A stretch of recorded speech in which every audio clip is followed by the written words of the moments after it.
So if we go to module tutorials and we go to tutorial module 7 and module 7 data files, and if you already have this, all I'm going to pull up is the tutorial, the employees table we've been working with. Okay, so far. And you may have an edited version of this, and that is fine.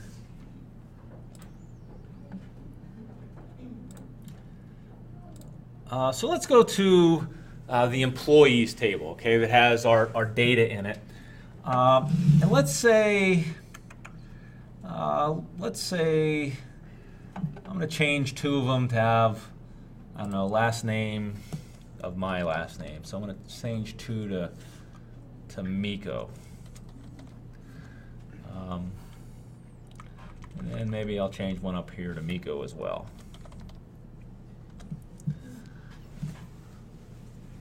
Okay, now sometimes when we have a lot of data, we may have duplicate data entry. You know, you've probably done that before. You think you have 50 people coming to the party, but you're really, you know, one person told you they're coming 5 times, so you're over-counting them. So one of the things we want to do is we can remove duplicates. And there's ways to do that. We'll do that later. But one thing, before you remove them, you have to identify them, see if they really are true duplicates. Now, one way to do that would be to sort them on whatever that criteria is, and then they should sort together. But sometimes that doesn't always work. So what we can do is we can build a rule, which we've done before. So if we take last name here, where I have 3 Miko duplicates, and I go to, I'm under home, if I go to conditional formatting, which we've used before, and under conditional formatting, there is highlight cell rules, and I don't think we used this one yet, but there is something called duplicate values. And we click on duplicate values, and it's going to add a rule for us, just like before when we added these rules. And we want to say if it's a duplicate, and it's a duplicate in this range, then do, I don't know, let's say red border. I'm going to click OK.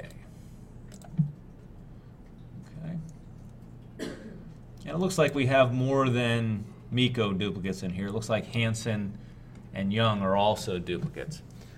Okay, so it kind of evaluates that. Now, perhaps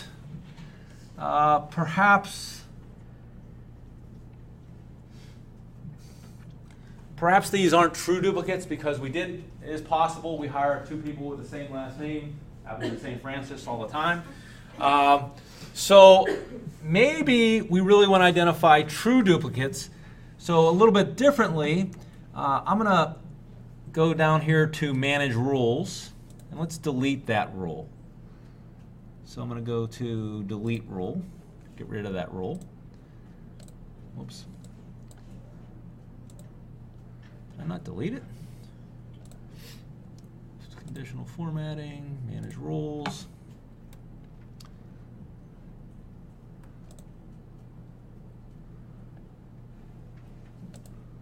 I got to apply it. Now it's gone. Okay. If you go to conditional formatting and go down to Manage Rules, you should get this dialog. Now, you want to see show formatting rules for the entire table. You can do the worksheet, but you want to make sure you can see the one you have. Can you see it? Yeah. Now can you delete it? Yeah, I can delete it. Okay, and then click Apply. Okay. You may have been on another cell and it didn't see a rule there, so it was trying to manage that rule, which didn't exist. So let's say I want to know only true duplicates, so maybe last name isn't really a true duplicate. So what do you think I should put together to see if it really is a true duplicate? What probably makes them unique? Name and birthday? Yeah, name and birthday would work. Or probably even name and hire date, wouldn't it? Okay, because we probably don't hire 2 Youngs on the same day or 2 Mikos on the same day. So if we do, let's do last name and hire date and conditional formatting and duplicate values. And I'll do the, well, I guess it does show as duplicates in both. Not sure. So it shows everyone as duplicate, but it doesn't show. I thought it would only show us and, but it must work on an or condition. It's highlighting them both.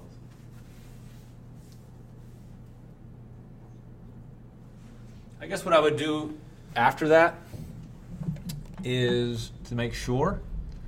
I guess I would do data sort, and then I'd sort by last name and hire date.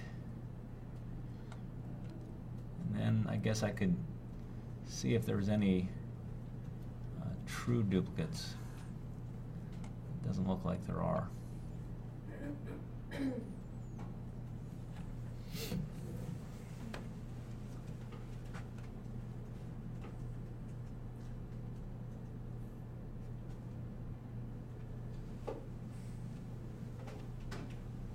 I know a way around this, but I'm not sure it's the best way around it.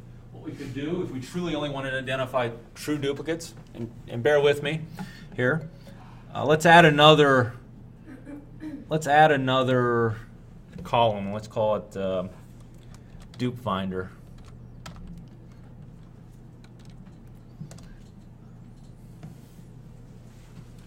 And it looks like that duplicate conditional rule only works on one column at a time. So what I'm going to do is I'm going to make those two columns into one column. You know what I'm saying? I'm going to put them together. So I don't think we've done this before, but how do I put two numbers together? What mathematical function do I use to put two numbers together? Plus, right? If I'm adding two strings together, what do I use? Do you guys know what we use for that? So I'm going to say equal B2, and I'm going to say ampersand C2. Okay,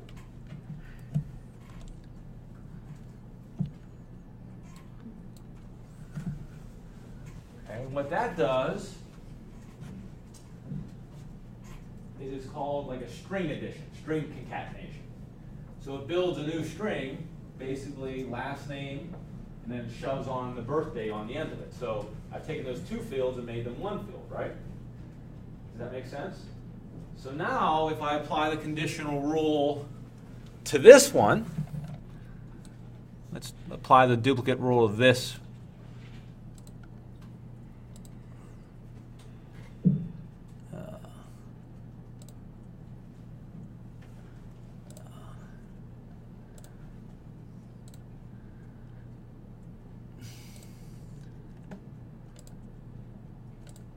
Okay, we don't see any duplicates in there because there are no true duplicates. Now let's make this young and this young the same. So I'm just going to copy. Okay. Now they really are true duplicates because they have the same name and same hire date. Okay. Now a lot of times we do that. We create fields just for the purpose of doing some kind of sort or some kind of edit. And a lot of times it's garbage, like it's really not good information, but it's embedded in our spreadsheet. So a lot of times, what do people do with information like that? Like it's kind of intermediate steps. What would I do with that? Instead of showing it to everyone, what might I do with it? I want to keep the data. What would I do? Any ideas? Hide. Yeah, you could hide. And I don't know if you've ever seen that, but we can hide columns in Excel. So I could right-click on it and say hide. And the data is still there. It's still part of the worksheet, but it's not something that is shown. And you know, you can usually, if I want to unhide it, okay, I need to like highlight between the two columns, which would be these two, and then go unhide, and I have it. Oops. Did I unhide it?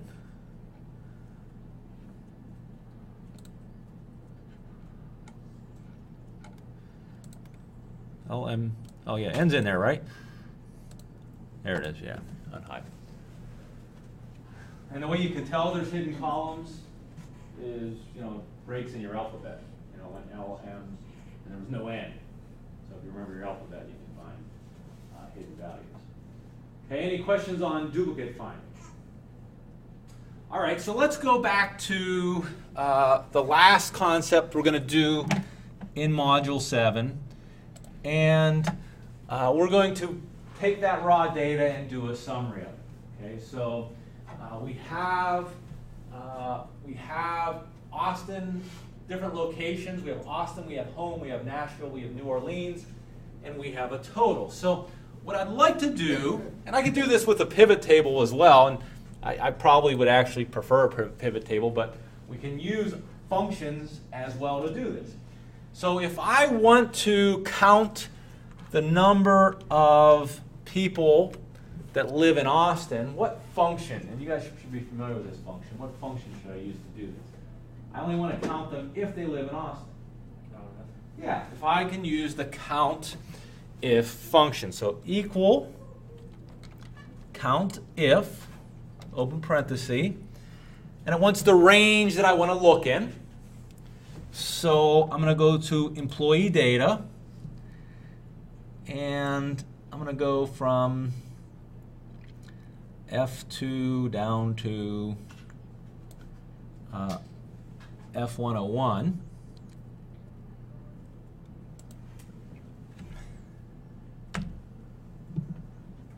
I'm going to put a comma.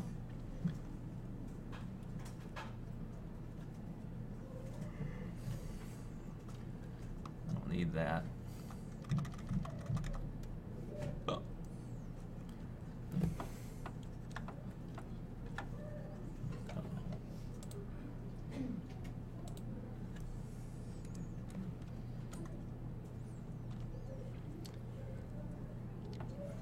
Okay. And I want to count anything that says B2. Not B2, B4. That's where Austin is. And I hit enter. And there are 57 locations in Austin. Now, I don't know if you noticed, when I clicked over to employee summary, all it did, I could have left it that way, but what it did was it qualified the worksheet. It put employee summary out in front of B4, okay, which is fine, but it's probably more than we need, so that's why I got rid of it. I could have left it that way. I want to do the same thing for home, Nashville, and New Orleans.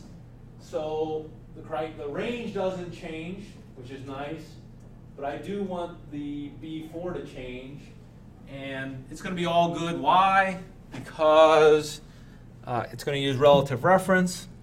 So if I drag it down, looks like everything is good. I might as well use our auto sum. Boom. So we have 100 of these things, whatever they are, and that is the breakdown.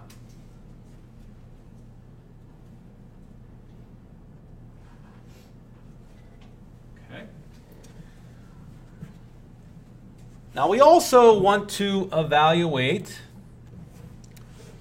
this total salary for those 57 Austin homes. So there's another function which maybe you haven't used so much, but it's called SUMIF, S-U-M-I-F. And it's very similar to COUNTIF, except sometimes we can't sum the criteria thing. For example, we can count the number of homes in Austin, right? Because we can count, hey, there's 57. But we couldn't average Austin, right? Or sum Austin. Austin, right? Doesn't make sense. We can't add words. So we have to choose another field that we're going to sum when this criteria is true. So I'm going to first give it the range, and it's the range I want to evaluate. Okay, that's what's given first. Just like in COUNTIF, it's the range I want to evaluate. So I'm going to go over here to employee data, and I'm going to highlight, once again, my Austin deal, comma. It wants the criteria again. And the criteria I'm going to look for is it equal to B4? I'll leave it qualified. Comma. Now this is different. COUNTIF doesn't have this third variable. This says, all right, if this range is equal to B4, what data do you want me to sum? Because I can't sum Austin, right? Austin plus Austin plus Austin, no good. So it looks like it wants us to sum the salary value. So if we go over to employee data now, and find annual salary, which is K2 through K101. And then end our parenthesis. We should come up with, we're paying the people in Austin a whopping $3.9 million annually. Okay, so that one's a little different. There are three values you give it. The first two are exactly like COUNTIF, okay? But the third one is, hey, we have to tell it what the sum. And it's not always the thing that we're evaluating. In this case, it's not. Okay, so sum it. We can easily copy that bad boy down for the other three areas and then auto sum that, and we get about $6 million worth of salary.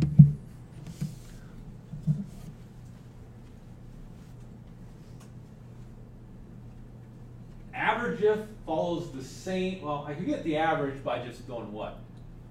Dividing total salary by count, but instead of doing it that way, I'm going to use the average if function. The average if function has the same exact format as sum if, where we have a criteria range, we have the criteria we want to match on, and then we have the values. So instead of doing that, I think I'm just going to copy that over and then work on it from there. So I'm going to copy over sum if. I'm going to change it to average if.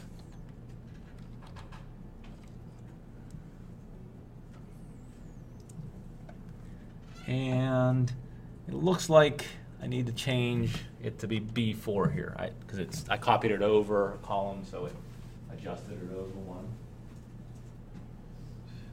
But everything else should be good. So if I hit enter, looks like the average salary when you work in Austin is $69,000. When you work in New Orleans, wow, $100K. And for the luxury of working from home, only $100,000 or only $33,000.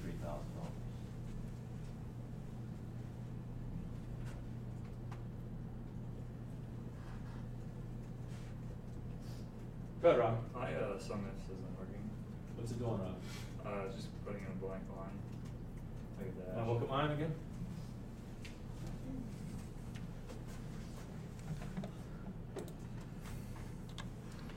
Can you see that? Is everyone else's sum if working? So the first thing, Robbie, is just like COUNTIF, you want to look at employee location, right? You have that? Yeah. The second thing is, and actually just like your COUNTIF, you want to have B4 there, or if you want to qualify it, employee summary B4.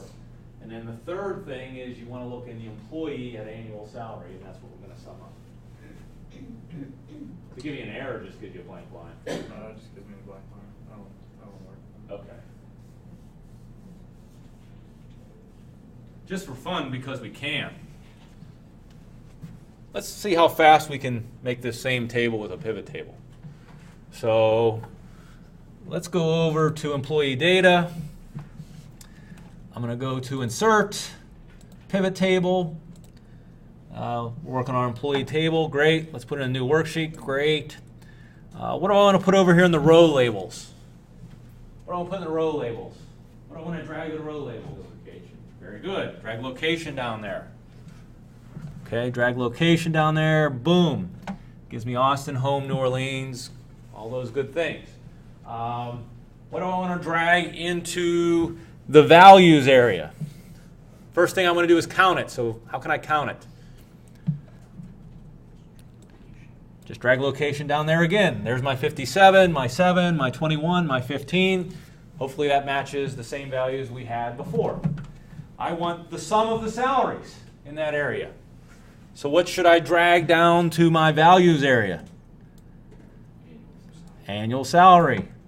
Okay, there it is. Even though it's not formatted nicely, I can format that nicely in a few simple clicks. I also want the average salary. So what do I do to do that? Okay, I'm going to take down here annual salary, and instead of summing it, I'm going to click down value field settings, click on average. Okay, and there we go. There is, and I haven't cleaned it up, but there is that same data, and I think maybe you don't agree, but I thought that was a lot quicker, a lot more efficient to do that. And in fact, now I have the ability to do what? I have the ability to interact with it too. I can add slicers to it, or filters, or whatever it might be. Okay. I think it's more intuitive and easier. But questions on it?